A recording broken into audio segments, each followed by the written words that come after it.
जब हम बाइबल में पढ़ते हैं धन्य होना, इस शब्द से क्या तात्पर्य है?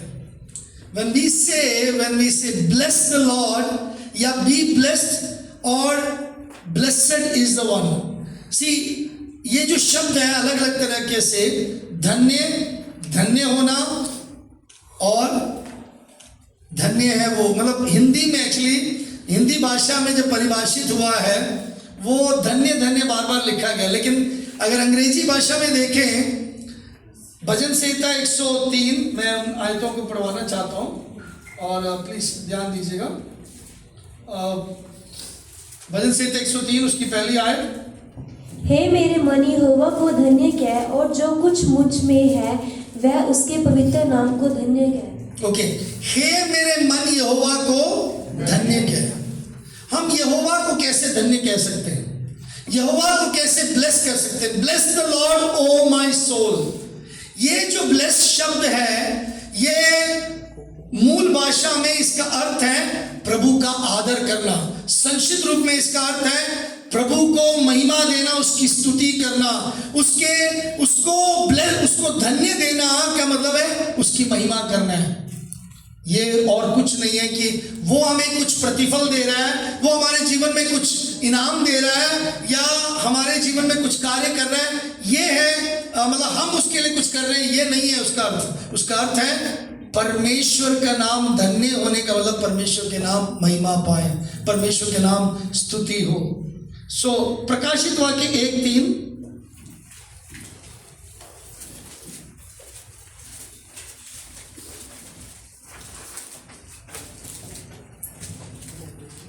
धन्य है वह जो कुछ भविष्यवाणी के वचन को पढ़ता है और वह जो सुनते हैं और इसमें लिखी हुई बातों को मानते हैं, क्योंकि समय निकट है। क्योंकि समय धन्य है वो।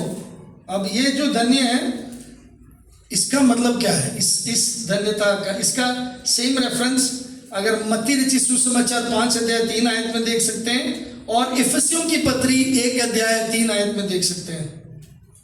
अब इफिसियों की पत्री हम पढ़ेंगे, इफिसियों 1:3 पढ़िएगा प्लीज। थोड़ा सा मैं बताना चाहता हूँ ताकि हमारे मन में वो क्लियर रहे, स्पष्ट रहे। हमारे प्रभु यीशु मसीह के परमेश्वर और पिता का धन्यवाद से हो कि उसने हमें मसीह में स्वर्गीय स्थानों में सब प्रकार की आशीष दी है। ओके, नाउ शब्द आया आशीष दी है, ब्लेसेड भी, लेकिन अंग्रेजी में वो शब्द बदला नहीं। Blessed be the God and the father of our Lord Jesus Christ who has blessed us with every spiritual blessing in the heavenly places in Christ। आशीषें पाना इनाम पाना है, मुझे उससे कुछ मिला है, मुझे उससे कुछ प्राप्त हुआ है, ये अलग है। मतलब ये प्रभु जो देता है हमें और दिया है प्रभु ने यीशु मसीह में, इसलिए हम उसका धन्यवाद करते हैं। लेकिन जो मत्ती रचित सुसमाचार में जो लिखा है मत्ती 5:3 में, धन्य है वे जो मन के दीन क्योंकि स्वर्ग का राज्य उन्हीं का है। वो जो धन्य शब्द है वहां पे दिए गए अलग अलग धन्यवाद, वो शब्द बताया गया खुश है वो जन। कौन है? खुश है वो जन। हैप्पी, ब्लेस्ड का मतलब खुश होना, इस पृथ्वी पर खुश होना। बहुत सारे लोग पसंद करते हैं लेकिन बहुत सारे लोग खुश नहीं हैं। बहुत सारे लोग आनंदित होना चाहते हैं, बहुत सारे लोग खुशी में रहना चाहते हैं लेकिन नहीं है। कारण और प्रॉब्लम, मुश्किलात क्या है? इस संसार की कुछ बातें, कुछ चीजें, कुछ कार्य जो है वो कुछ तात्कालिक, कुछ समय के लिए खुशी देते हैं। चाहे वो हमारे संसार की बातें ले लो, संसार के गीत संगीत ले लो, संसारिक नशे ले लो, संसार के जितने कार्य हैं वह सब कुछ पल के लिए, कुछ देर के लिए इंसान को खुश कर सकता है। इंसान खुशी प्राप्त करने के लिए अच्छे रेस्टोरेंट में, अच्छे होटल में जाते हैं, अच्छे मॉल में जाते हैं। खुश होने के लिए इंसान घूमने फिरने जाता है। फिर जब वेकेशन के बाद वापस आते हैं वो थक जाते हैं और वो कहते हैं बस। उसके बाद खुशी मनाने के लिए लोग अच्छे कपड़े, महंगे कपड़े और महंगे गाड़ियां भी लोग रखने की कोशिश करते हैं। खुशी होने के लिए लोग बड़ा कुछ अपने जीवन में हासिल कर भी, मेरा अच्छा मकान है मैं खुश हूँ इसलिए, मेरी अच्छी नौकरी है, मेरे जो पे चेक है वो मेरा लाखों में आता है इसलिए भी मैं खुश हूँ। ऐसे भी लोग खुश होते हैं और ऐसे हम में से भी कई लोग खुश होते हैं कई बातों में। अच्छे स्वस्थ हैं, अच्छे तरीके से अच्छे बल शक्ति में हम जी रहे हैं इसलिए भी हम खुश होते हैं। मेरे प्रियो, जो आज हमने पढ़ा सो मैंने 3 डिफरेंस बताया। एक प्रभु को महिमा देना है, एक वो धन्य है, एक धन्य होना मतलब हम खुश होते हैं, और एक धन्यवाद जिसके द्वारा हम प्रभु के आशीषों को अनुभव करते हैं। यहाँ पे प्रभु के आशीष और खुश होने की बात इस आयत में बताया गया है।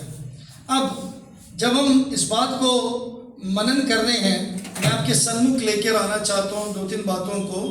और जो बहुत सारे समय पर हम सोचते हैं मेरा अच्छा इनाम मिले मुझे, जैसे मान लीजिए खिलाड़ी चाहते हैं गोल्ड मेडल मिले तो वो खुश हो जाता है। एक इस संसार में जिसके मकान नहीं है उसका बड़ा एक घर बन जाए वो खुश हो जाएगा। याद रखिएगा, जो सच्चाई ये है, धन हमें बहुत से वस्तुएं चाहे खरीद के दे सकें, लेकिन वो हमें मन की शांति नहीं खरीद सकते। कई लोग इस संसार में मशहूर होना चाहते हैं, कोई किस स्तर पर, कोई किस स्तर पर। मशहूरी सब पसंद करते हैं। मशहूरी का मतलब फेम पाना, प्रसिद्ध होना। मशहूरी का मतलब ये नहीं सिर्फ मशहूरी में आना, लेकिन प्रसिद्ध होना, मेरा नाम ऊंचा होना सब पसंद करते हैं। हो सकता है कि आपके नाम ऊंचे होने से या आपके प्रसिद्ध होने से बहुत कुछ हो जाए, लेकिन वो आपको हमेशा का आनंद नहीं दे सकते। लोग कहते हैं कि ताकत पालें, इस संसार में हमेशा मैं ताकतवर रहूं, मैं कभी कमजोर ना हूं, कभी मैं बीमार ना पड़ूं, कभी मेरे जीवन में मैं किसी के सामने खड़ा हूं तो मुझे अगर मारने भी आए तो मैं इतना स्ट्रांग रहूं। कहने का मतलब पावर चाहते हैं लोग, ताकत चाहते हैं। लेकिन ताकत जो है हमें अपने जीवन के जो दोष है उसमें से निकाल नहीं सकता। याद रखिएगा, सही आनंद, सही खुशी जो याकूब अपने लेखकों के लिए, जो तितर बितर हुए विश्वासी, उनके लिए लिखते हुए बोल रहे हैं कि धन्य है वे जो क्या करते हैं, परीक्षा में स्थिर रहते हैं। आज मैं आपको एक सीक्रेट बताना चाहता हूं। When we endure our trials, जब हम परीक्षाओं और क्लेशों के बीच में से गुजरते हैं और उसमें खड़े रहते हैं, हम तब खुश रहेंगे। याकूब यहाँ पे जो बता रहे हैं, और वही शब्द, वही वर्ड इस्तेमाल किया दूसरी आयत में भी, जो लिखा है, हे मेरे भाइयों, जब तुम नाना प्रकार की परीक्षाओं में पढ़ो तो इसको पूरा आनंद की बात समझो, क्योंकि इसके द्वारा क्या आगे विश्वास के परखे जाने से तुम्हारा चरित्र उत्पन्न होता है। So what I mean to say is, सारे जो शब्द है, जो दोनों शब्द हैं वो एक समान है। उसका मतलब है परीक्षाएं, क्लेश जो है हमारे जीवन में आएंगे, लेकिन उसमें अगर हम स्थिर रहेंगे तभी हम खुश रहेंगे। If we endure that we will be really really happy. सबसे मुख्य, और अगर मैं स्थिर रहूं, इफ आई रिमेन स्टेडफास्ट, मेरे प्रियो, अगर हम ये कहें कि मुझे परीक्षा में जाना नहीं, मुझे इससे डर लगता है, मेरे प्रियो गलत कह रहे हैं हम लोग। और जब भी आपके सामने क्लेश आते हैं, दुख मुसीबत आते हैं, याद रखिएगा कभी भी डरना नहीं, कभी भी हताश नहीं होना। हमेशा याद रखिएगा परमेश्वर आपको उसके द्वारा भी खुश रखना चाहता है, उसमें से भी, उसके बीच में से भी आपको खुश रखना चाहता है। मैं जल्दी से जल्दी कुछ 7 बातों को आपके सम्मुख रखना चाहता हूं, और वो 7 बातें हमारे लिए कंडीशन है कैसे हम आशीषित रह सकते हैं, कैसे हम आशीषित रह सकते हैं। हो सकता है आप शायद कर रहे हैं या नहीं कर रहे हैं, हो सकता है आपने पहले भी इसके बारे में विचार किया होगा, लेकिन मैं आपको बताना चाहता हूँ यहाँ पे जो हमें बताया गया है, जब मुश्किलें, जब क्लेश, जब परीक्षा आती है या जब हम उसका सामना करते हैं, हम कैसे रिएक्ट करते हैं, हाउ डू वी रिस्पोंड। जब हमारे आसमान बिल्कुल नीला हो और जेब पूरा भरा हो और पूरी तरीके से हम स्वस्थ हो, बैंक में पूरा पैसा हो, हमारे बच्चे आज्ञाकारी हो, और फिर हम कहेंगे प्रभु की स्तुति हो। शायद ऐसे ही हम लोग विचारते हैं मसीह जीवन में हमेशा। लेकिन प्रभु कहते हैं खुश है वो व्यक्ति जो परीक्षा में क्या है, स्थिर रहता है, जो परीक्षा में स्थिर रहता है। इसका मतलब परीक्षाएं आएंगी, इसका मतलब नाना प्रकार के क्लेशों में से होकर जाना, गुजरना पड़ेगा हमें, लेकिन हमें स्थिर रहना पड़ेगा, हमें स्थिर रहना पड़ेगा। परीक्षा क्या है? परीक्षा के बारे में 2 बातें बताना चाहता हूँ, फिर मैं आगे वो 7 बातें जल्दी से जल्दी बताना चाहता हूँ। आज मैं ना प्रार्थना करूँ आप, मैं इस बात पर जय प्राप्त करूँ कि मैं जल्दी खत्म करना चाहता हूँ, नहीं तो मेरे पर इल्ज़ाम है बहुत लंबा प्रचार करता हूँ, आप लोगों का समय लेता हूँ। सो मैं उससे भी अपने आप को दोष मुक्त करना चाहता हूँ, नहीं तो बहुत प्रॉब्लम होती है। बाद में घर जाता हूँ, मुझे याद आती है उन्होंने ऐसा मुंह दिखाया, उन्होंने ऐसा बोला, ऐसा किया, ऐसा व्यवहार किया। मैं फिर प्रभु के सामने क्या करूँ, प्रभु उनसे माफ़ी मांगूँ, उनके पास जाऊँ। मैं सुबह आते हुए सोच रहा था किससे माफ़ी मांगना, फिर मैं आके बैठा प्रभु से माफ़ी मांगा। हमारे प्रेयर करें। सो 13 आयत में बताया गया प्रभु किसी की परीक्षा नहीं लेता, प्रभु किसी की परीक्षा नहीं लेता। God does not tempt anyone, but उसी 13 आयत में बताया गया है लेट नो वन से, मतलब कि जब किसी की परीक्षा हो तो वो ये ना कहे कि मेरी परीक्षा परमेश्वर की ओर से होती है, क्योंकि ना तो बुरी बातों से परमेश्वर की परीक्षा हो सकती है और ना किसी की परीक्षा आप करता है। सो गॉड डस नॉट टेम्प्ट, और प्रभु कभी भी किसी की परीक्षा नहीं लेता, नहीं ले सकता, बिल्कुल स्पष्ट है। मैं बाइबल में कुछ बातों को बड़े स्पष्टता से जब मैं सिखाता हूँ तो आई एम वेरी श्योर, इसलिए मैं उसको मतलब जिसके कहते हैं पक्के तरीके से बोलता हूँ। कई बार नहीं बोलता, आप इतना पक्के बोल देते हो, कईयों को ठेस पहुंचती, मैं क्या नहीं, कई बातें बोलना है क्योंकि वचन में लिखा है। सो प्रभु किसी की परीक्षा नहीं लेता, लेकिन प्रभु परीक्षा आने देता है, होने देता है, वो नहीं करता लेकिन वो होने देता है। He allows it ताकि उसमें से हम निकले, क्योंकि वही उसी आयत में लिखा है। लेकिन उसी परीक्षा में एक चुनाव भी है, एक निकास भी है। That temptation what he allows it, there is a choice in that। अब प्रभु चाहते हैं कि हम सही चुनाव करें। चुनाव अलग प्रकार के, 2 प्रकार के, गलत और सही, लेकिन प्रभु चाहते हैं कि हम सही चुनाव करें। मेरे प्रियो, जो चुनाव करना है हमारे हाथ में। 1 कुरिन्थियों 10:13 में क्या लिखा है? 1 कुरिन्थियों 10:13 जल्दी से कोई पढ़ दें। 1 कुरिन्थियों 10:13 में लिखा है, तुम किसी ऐसी परीक्षा में नहीं पड़े जो मनुष्य के सहने से बाहर है। परमेश्वर सच्चा है और वह तुम्हें सामर्थ्य से बाहर परीक्षा में ना पड़ने देगा, वरन पर परीक्षा के साथ निकास भी करेगा कि तुम सह सको। आमीन। सो उसका मतलब क्या है? परीक्षा में निकास भी है। परीक्षा में सहने के लिए ऐसा नहीं कि वो ऐसा परीक्षा दे दिया कि हम सह नहीं सकते, उसमें से निकल नहीं सकते। मेरे प्रियो, हमारे हृदयों में वो एक चॉइस दिया है जिसको हमें राइटली लेना है, सही रीति से हमें उस चुनाव को चुनना है। और 1 कुरिन्थियों 10:12 में क्या लिखा है? इसलिए जो समझता है मैं स्थिर रहूं, वह चौकस रहे कि कहीं गिर ना पड़े। मेरे प्रियो, बहुत सारे समय पर याद रखिएगा, हम सोचते हैं कि मैं पक्का हूँ, मैं सही हूँ, मैं आत्मिक हूँ, मैं बढ़िया हूँ, मैं अच्छा हूँ। लेकिन याद रखिएगा, हमें चौकस रहना है कि हम स्थिर, हम गिर ना जाए। हम मतलब सच में एक चांस है हम परीक्षा में पढ़ने का। तो याद रखिएगा, प्रभु परमेश्वर के वचन के अनुसार हमें खुश होना है, और वो खुशी तभी मिलेगी जब हम परीक्षाओं में स्थिर रहेंगे, परीक्षाओं का सामना करेंगे। क्या करना चाहिए परीक्षा के सामने, कैसे होना चाहिए, ये बताते हुए मैं आगे पॉइंट में लेके आना चाहता हूँ। हाँ जी, क्या करना चाहिए? जब भी परीक्षा का सामना करें 12वीं आयत में अनुसार हमें खड़े रहना है। क्या करना है? हमें भागना नहीं। हमें जब भी आप क्लेश में होते हो, आप क्लेश को छोड़कर आप हमेशा प्रेयर करते हो। ये of course we need to pray, प्रभु हमें परीक्षा में ना पढ़ने दे, बल्कि लेकिन प्रभु परीक्षा में से हमें निकाले भी, ये प्रार्थना करना। हम में से बहुत सारे लोग, और ज्यादातर अधिकतर हम ये प्रार्थना करते हैं, प्रभु परीक्षा में हमें पढ़ने ना दे। हम ये कम प्रार्थना करते हैं, प्रभु परीक्षा से निकाले। हमें स्थिर रहना और निकलने के लिए शक्ति सामर्थ प्रभु से पाना है।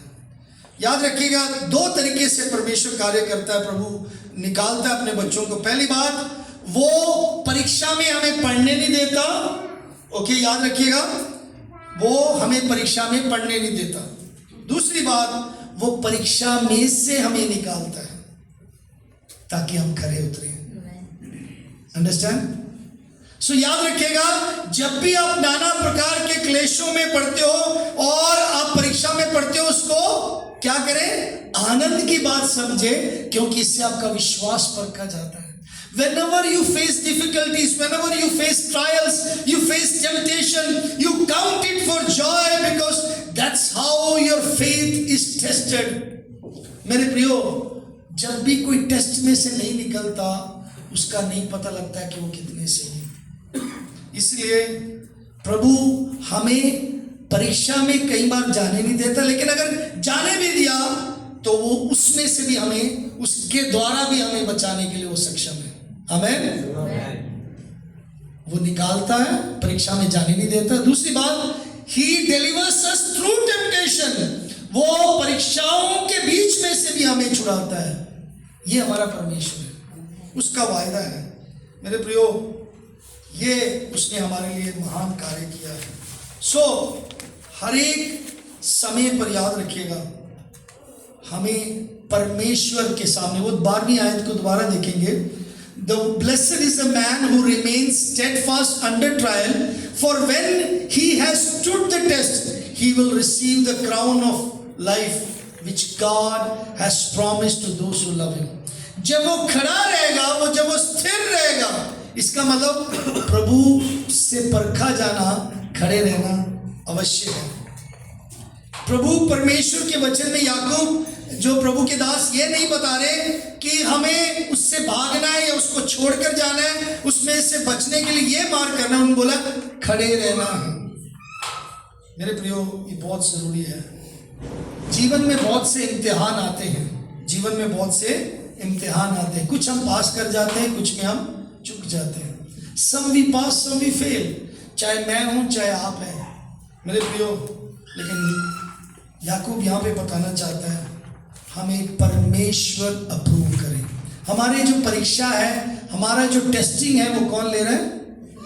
परमेश्वर ले रहा है।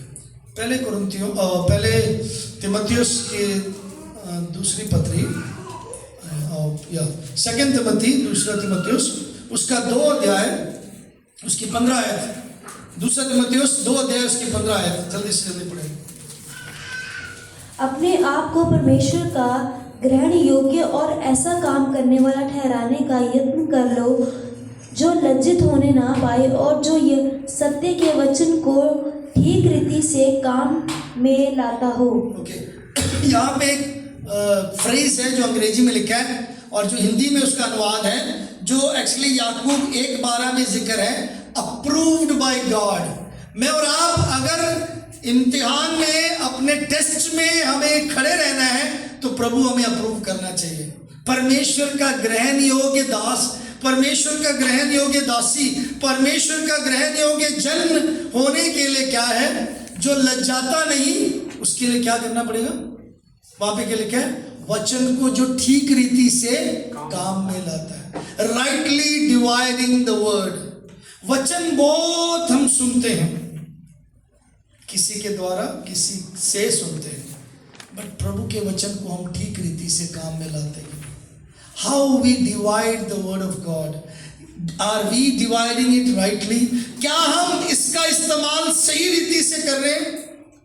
जो ऐसा करते हैं वो लज्जाते नहीं, वह क्या लिखा है, वो प्रभु के ग्रहण योग्य है, वो अप्रूव्ड होते हैं। और वो ही ग्रहण योग्य शब्द को जो याकूब की पत्री 1 अध्याय जेम्स 1:12 में उसका जिक्र किया गया, उसको बोला गया, उसको वहां पे इंसर्ट किया गया कि उसको समझे कि जो परीक्षा में स्थिर रहता है वो अप्रूव्ड होता है प्रभु से, प्रभु उसको ग्रहण योग्य समझता है। मुझे नहीं मालूम आप कितनी बार अपने आप को ये सोचते हैं कि मैं ये काम कर रहा हूँ, क्या प्रभु इसको स्वीकार कर रहा है, प्रभु अप्रूव कर रहा है कि नहीं। कभी आपने सोचा इस बात को?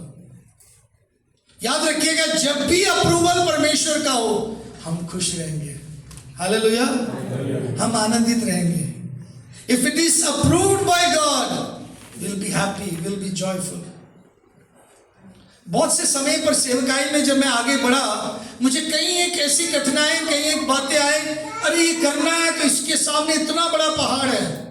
10 विद्यार्थी आए, उनका 10 के मतलब उनके लिए मशीन होना चाहिए, उनके लिए इंतजाम होना चाहिए। लेकिन जब प्रभु के द्वारा से अप्रूव्ड है तो कभी उसमें निराशा नहीं, कभी उसमें दुख नहीं, कभी उसमें डर नहीं, कभी उसमें कोई भी किसी तरीके का शंका नहीं। प्रभु समय पर इंतजाम करता है, प्रभु समय पर इंतजाम करता है। 15 तारीख मैंने कभी पहले नहीं नियुक्त किया था, या ये व्यक्तियां जिनसे मैं आज मिला या जिन्होंने ऐसा कहा कि हम करेंगे, मैंने कभी उनको कभी शेयर नहीं किया था। मैं क्या आपको बताना चाह रहा हूं, अगर आप स्थिर रहेंगे क्लेशों में भी, अगर आप खड़े रहेंगे तो आप प्रभु के कार्य को देखने पाएंगे। हालेलुया। परमेश्वर हमारे जीवन के क्लेशों को इस्तेमाल करता है ताकि हमारे चरित्र को और हमारे विश्वास को बनाए। He uses the very purpose of sending us through the trials and temptation is that our faith may be builded and character may be builded. बहुत सारे मसीह लोगों की प्रॉब्लम या दिक्कत क्या है, जब भी क्लेश दिक्कत आती है हम भागते हैं। क्या करते हैं? एक सिंपल सी बात है, ज्यादातर लोग भागते हैं, कहते हैं शेर आगे शेर आगे, जंगल में जैसे वो हमेशा ही भागते रहते हैं, फिर जब असली में शेर आते फिर खा भी जाता है। कारण क्या है? हम पहले छोटी छोटी बातों में ही डरने लग जाते हैं, ये हो गया, वो हो गया, ऐसा हो गया, वैसा हो गया। मैं बड़ा विश्वास का योद्धा नहीं हूँ, या बहुत बड़े गवाहियाँ नहीं है कि मैं आपको रोंगटे खड़े करूँ मेरी गवाहियों को सुनाकर। लेकिन मैं आपको बताऊँ, जिस समय मैं मोहाली में आया था, मैंने कभी नहीं सोचा कि ये काम ऐसा मैं मतलब ऐसा होगा, कभी मैंने कभी विचार भी नहीं किया। But one thing I knew कि इस क्लेश के बीच में, इस संकट के बीच में, इन परीक्षाओं के बीच में, इन मुसीबतों के बीच में, इन परेशानियों के बीच में मुझे खड़ा रहना है और प्रभु के काम को मैं देखूंगा। समटाइम्स आई सी, मन में कितनी खुशी शांति है जब इस सब में से निकलते हैं कि प्रभु संभालेगा, प्रभु जय देगा। सो मेरे प्रियो, उसने इसको संभाला और इस चरित्र को, विश्वास को बनाने में परमेश्वर सामर्थ्य रहा है। मेरे प्रियो, जल्दी से जल्दी मैं बताना चाहता हूँ हम कैसे आशीषित हो सकते हैं। ब्लेसेड शब्द है, एंड रवि वो जो ब्लेसेड है उसका भजन 37 उसके 3 से 5 आयतें पढ़े। I am sending you something, so उसको पोस्ट कर दूंगा। यहोवा पर भरोसा रख और भला कर, देश में बसा रह और सच्चाई में मन लगाए रह। यहोवा को अपने सुख का मूल जान और वह तेरे मनोरथों को पूरा करेगा। अपने मार्ग की चिंता यहोवा पर छोड़ और उस पर भरोसा रख कि वह पूरा करेगा। ये जो वचन है ये एक आशीष वचन है। देश में बसा रहेगा और क्या लिखा है? यहोवा का सुख का मूल। लेकिन वहां पे वो कंडीशन है, लेकिन उसके साथ क्या है? आशीषें क्या है? वो तेरे सारे कामों को पूरा करेगा, वो तेरे सब कामों को पूरा करेगा। आज मैं आपको बताना चाहता हूँ कलीसिया, एक बार फिर हमारा परमेश्वर आपके सब कामों को पूरा करना चाहते हैं। वो चाहते हैं कि आप देश में बसे रहें, वो चाहते हैं कि आप ब्लेस्ड रहें, आप आशीष पाएं, उससे बरकतें पाएं। लेकिन कंडीशंस हैं, उसके साथ प्राइस टैग लगा हुआ है। जैसे हमने यहाँ पे पढ़ा, परीक्षा में स्थिर रहते हुए सबसे और मुख्य बात है, बी से हम आरंभ करें, विश्वास करें, भरोसा रखें, बिलीव करना जरूरी है। जब तक मैं और आप विश्वास नहीं करेंगे मेरे प्रियो, हम परमेश्वर के कामों को, आशीषों को अपने जीवन में नहीं देख पाएंगे। आप कितना परमेश्वर के काम को देखते हैं, कितना अपने जीवन में ध्यान देते हैं कि हाँ, परमेश्वर के ऊपर मैं भरोसा रखता हूँ। एक साधारण सी बात है, मैं और आप आज आशीष पाना चाहते हैं, लेकिन हम विश्वास ही नहीं करते कि मेरा परमेश्वर जिसके पीछे मैं चल रहा हूँ, जिसकी आराधना करता हूँ, वो मेरे लिए महान कार्य करेगा। हम उस बात को विश्वास नहीं करते, और इसीलिए इस ना विश्वास करने की वजह से मेरे प्रियो हम खुश नहीं होते, हम आशीष नहीं पाते। We need to believe, we need to believe। So जो फर्स्ट बी है वो बिलीव लिखा है। उसी के लिए मैंने रेफरेंस पढ़ाया भजन संहिता 37, उसमें क्या लिखा है? यहोवा पर भरोसा रख और भला कर। Trust in the Lord and do good. इब्रानियों 11:6 में लिखा है, बिना विश्वास का उसको प्रसन्न करना अनहोना है। Without faith it is impossible to please him. जरूरी है प्रभु को अपने सुख का मोल जानो। उसको विश्वास करने का मतलब है उसके अलावा कुछ नहीं है। मेरे इस संसार में मेरे नौकरी नहीं, मेरे संसार में मेरे रिश्तेदार नहीं, मेरे दोस्त नहीं, मेरे मित्र नहीं। मेरा भरोसा, मेरा विश्वास केवल परमेश्वर है। मैं पूर्ण रीति से उसको अपने सुख का मूल जानो, उसमें मगन हो जाओ, उसमें डिलाइट हो जाओ, उसमें आप तृप्ति पालो। मेरे प्रियो जरूरी है, नहीं तो मेरे प्रियो हम आशीषित नहीं होंगे। दूसरी बात जल्दी से जल्दी बताना चाहता हूँ, हमें अगर ब्लेस्ड होना है, हमें प्रभु के लिए जीना पड़ेगा। एल बी के बाद एल आता है, लिव फॉर क्राइस्ट। प्रभु के लिए जीना पड़ेगा। अगर आप आशीष पाना चाहते हो प्रभु से, प्रभु के लिए कैसे जिएंगे प्रभु के लिए? हाँ जी, व्यवस्था विवरण 28 अध्याय 1 और 2, 3। बस fine, I didn't send that. उसमें क्या लिखा है? व्यवस्था विवरण 28 अध्याय 1, 2, 3। जल्दी आए तो पढ़े। यदि तू अपने परमेश्वर यहोवा की सब आज्ञाओं जो मैं आज तुझे सुनाता हूँ चौकसी से पूरी करने को चित्त लगाकर उसकी सुने, तो वह तुझे पृथ्वी की सब जातियों में श्रेष्ठ करेगा। फिर अपने परमेश्वर यहोवा की सुनने के कारण ये सब आशीर्वाद तुझ पर पूरे होंगे। मैं संक्षिप्त रूप में यही बताना चाहता हूँ, जब तक हम उसकी आज्ञाओं का पालन नहीं करेंगे। मत्ती रचित सुसमाचार 5 अध्याय में एक बड़े सुंदर उदाहरण के द्वारा या पैराबल के द्वारा परमेश्वर ने समझाया है, दृष्टांत के द्वारा, कि जो बुद्धिमान है अपना घर कहाँ बनाता है?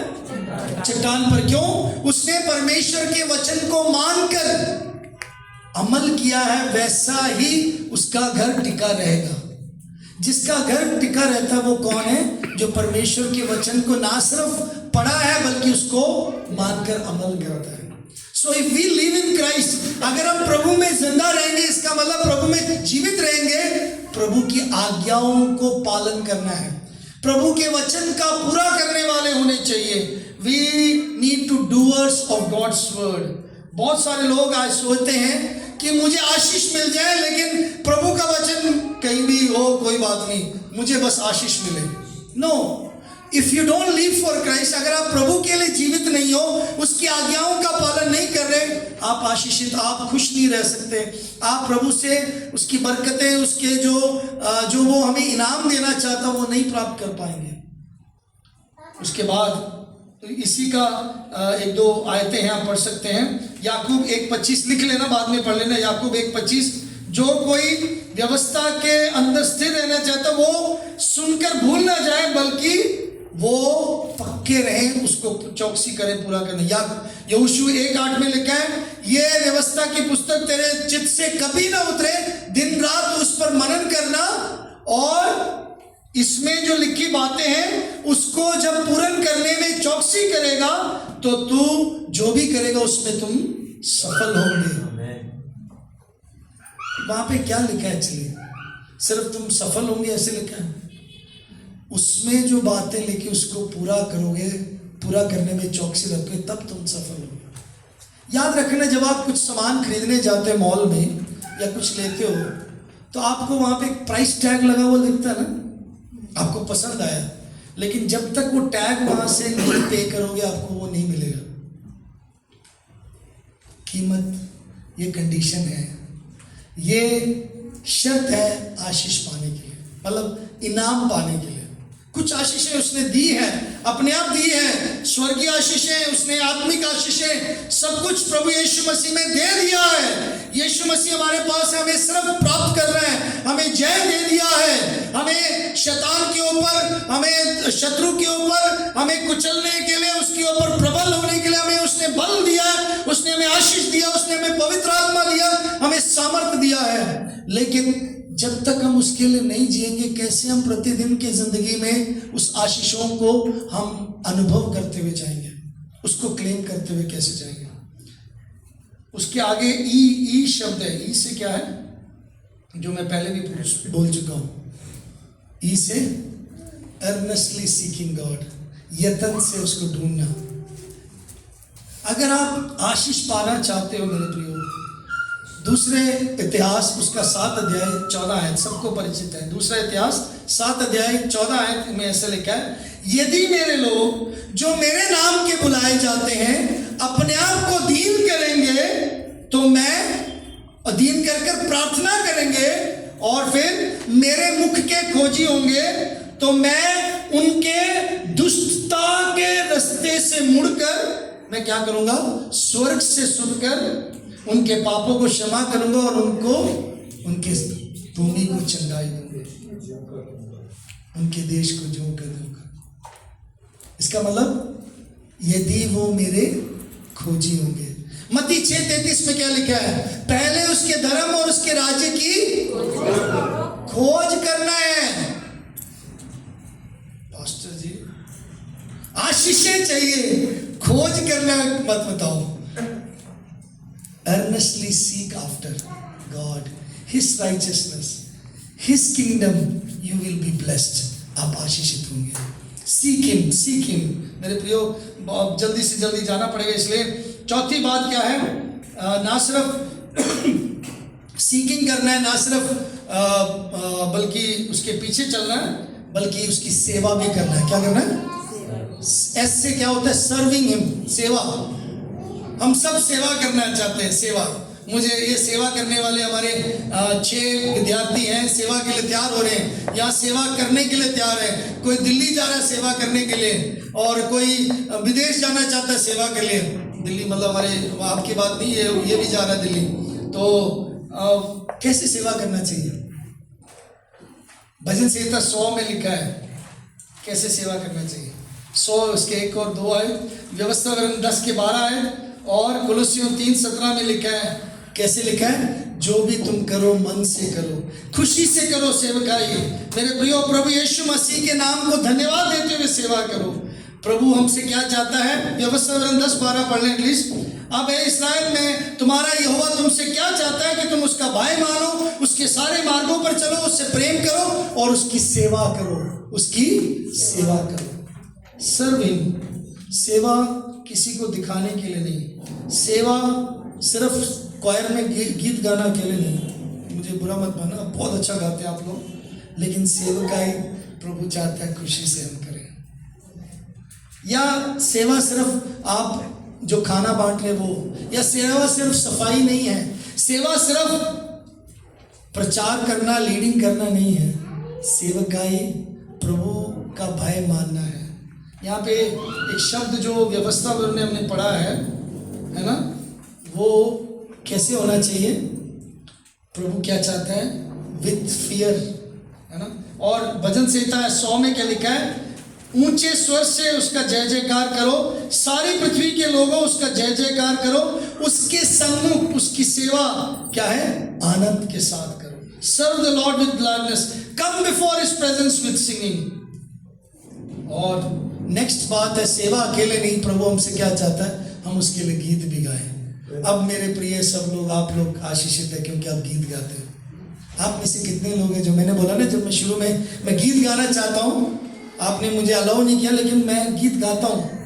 चाहे मेरी आवाज ठीक नहीं है, मैं गीत गाता हूँ। भजन संहिता 40 में भजनकार ने बोला, तूने मुझे क्या किया,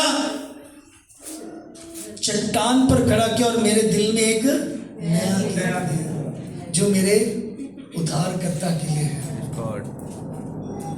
are you praising God, are you singing for the Lord? आप प्रभु के लिए गीत गा रहे हैं, प्रभु की बड़ाई कर रहे हैं। मेरे प्रियो, ये बहुत जरूरी है।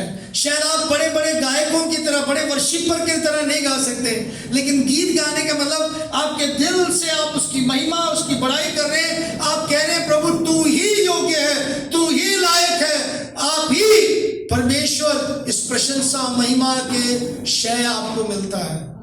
मेरे प्रियो, भजन संहिता 81 उसके 1 में बताया, sing aloud unto God our strength, make a joyful noise unto God of Jacob. उसके लिए ऊंचे स्वर में गीत गाओ, उसके लिए ऊंचे स्वर में गीत गाओ। प्रभु परमेश्वर हम सब की सहायता करें और प्रभु हमारी मदद करें कि हम उसके पीछे लगे रहें, उसकी सेवा करें। आप सोचते होंगे कि वाकई में ब्लेसड होना एक आसान बात है, या प्रभु ब्लेसिंग करते, ऐसी बात नहीं है। और प्रभु क्या ऐसा नहीं, प्रभु ने कहा कि मैं ब्लेस नहीं करना चाहता। प्रभु के वचन में ब्लेसिंग्स उसने हमारे लिए रखा है, उसने खुश आशीष हमारे लिए दिया है। लेकिन मैं और आप कितने आशीष पाते हैं, क्योंकि हम इन शर्तों को, इन प्राइस टैग को हम पूरा नहीं करते। हमने जो प्रभु ने हमारे लिए रखे हैं उसको हम संपूर्ण नहीं करते, उसको हम कंप्लीट नहीं करते, उसके लिए जीते नहीं हैं, उसके लिए उसकी यत्न से उसको खोजते नहीं है, उसकी सेवा नहीं करते, उसके लिए गीत नहीं गाते। मेरे प्रिय, ये बहुत ज़रूरी है कि हम उसकी सेवा करें और उसके लिए यत्न से गीत गाएं। मैं 2 बातें और हैं, लेकिन मुझे लगता है मुझे समाप्त करना पड़ेगा। और मैं चाहूँगा कि हम अपने आप को प्रभु के सामने समर्पित करें, अपने आप को प्रभु के सामने समर्पित करें। प्रभु हमसे क्या चाहता है, प्रभु हमसे क्या चाहता है? प्रभु केवल ये चाहता है हम उसके ऊपर विश्वास रखें, उसके पीछे चलें, उसको यत्न से ढूंढें, उसके राज्य की खोज करें और उसके लिए गीत, उसकी सेवा करें, उसके लिए गीत गाएं। और हम क्या करें, उसमें मगन हो जाएं, उसमें मगन हो जाएं, मतलब उसको अपने सुख का मोल जान के रखें। और ये ज़रूरी है हम उसकी सेवा करें। जो लास्ट ई है, मैं जल्दी बोल के समाप्त कर देता हूँ, वो है इवेंजलाइज करना। अगर आप ब्लेसिंग होना चाहते हो, अगर आप सुसमाचार प्रचार नहीं कर रहे, आप नहीं ब्लेसिंग प्राप्त कर सकते। ये क्योंकि प्रभु की बड़ी आज्ञा है। प्रभु ने बोला जाओ, जाकर लोगों को सुसमाचार सुनाओ।